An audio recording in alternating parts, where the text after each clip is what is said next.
we were on the phone and she said, hold on one second, I'm texting you something. And she sent me a text and it had some things redacted, but it was a copy of her paycheck. And as soon as I got home that day, I called and signed up for the pre-license training. I had a different level of motivation.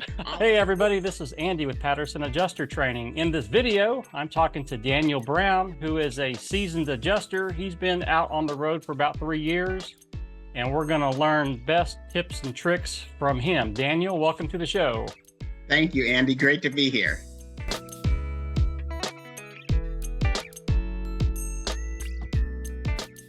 You were at my roof clinic on Saturday, and I definitely learned a lot from you, and hopefully you learned a lot from me as well. So tell me about your vocational background, because my understanding is this is your being an adjuster is like your second career. What did you do before that? That's right. I was with FedEx for 22 years, actually, before becoming an adjuster. So yes, I've had a whole career before making this pivot, but definitely excited to be in this industry now. I don't know if you're probably like me, you didn't grow up thinking, I want to be an insurance adjuster when I get older. So after FedEx, what brought you to this career? So you're absolutely right. I did not grow up thinking that. I had a very good friend that was an adjuster, and we're going to get back to her in a second. In 2020, I had to take a leave of absence from FedEx because my brother was having some medical issues. So I took a temporary leave of absence. It ended up being longer than we planned. FedEx was very accommodating and understanding. However, I couldn't maintain employment, but they made it clear if I ever wanted to come back, I had done a great job with them. That door was open. After that, I took some time, some mental health time is what it boils down to for myself, to try to get myself back on track. And I was out walking one day, and a good friend of mine said, hey, Daniel, I don't know why I never mentioned this to you before, but had you ever considered being an insurance adjuster? And to tell the truth, I didn't even know what insurance adjuster did or was, because I'd never had to file a claim on my home at that point. So she gave me a little information on what it was. And I said, okay, that sounds interesting. So she gave me a number to call to go to class so I can start my pre-license training. And I went home that day and I didn't think much about it. She called me the next day and said, hey, did you call the number I gave you? I said, no, I didn't. I was busy. I was so busy. Now, I have to be honest, at the time I was unemployed. So I wasn't that busy, but in my mind, I was busy. Right. Now, this is a 100% transparent moment, Andy. Okay. We were on the phone and she said, hold on one second, I'm texting you something. And she sent me a text and it had some things redacted, but it was a copy of her paycheck. And as soon as I got home that day, I called and signed up for the pre-license training. I had a different level of motivation. All of a sudden, I wasn't busy. It was amazing. So yeah, that's how I transitioned from 22 years at FedEx to now being an insurance adjuster.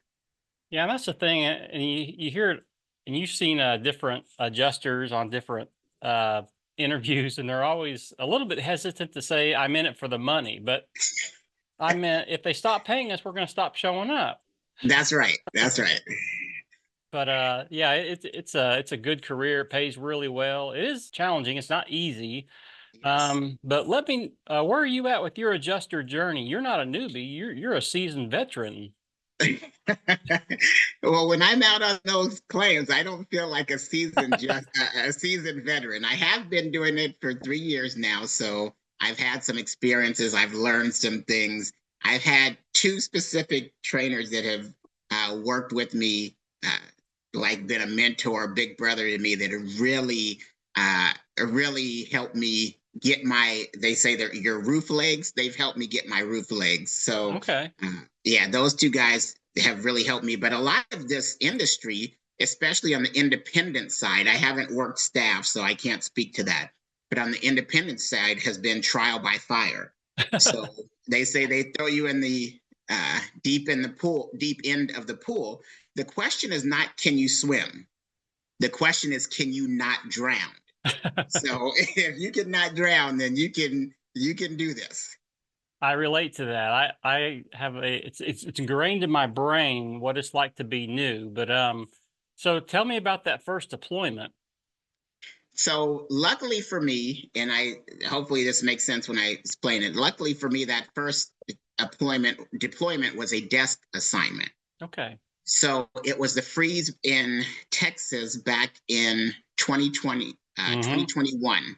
Yeah. So I was working desk and they were giving me claims and I didn't know what to do with them. And I was very persistent in asking my manager a lot of questions, Now, I will admit on that deployment, I never did get very, very good at what I was doing. It was a short deployment, only 2 months. I never did get really good at what I was doing. But what bought me time is I gave great customer service.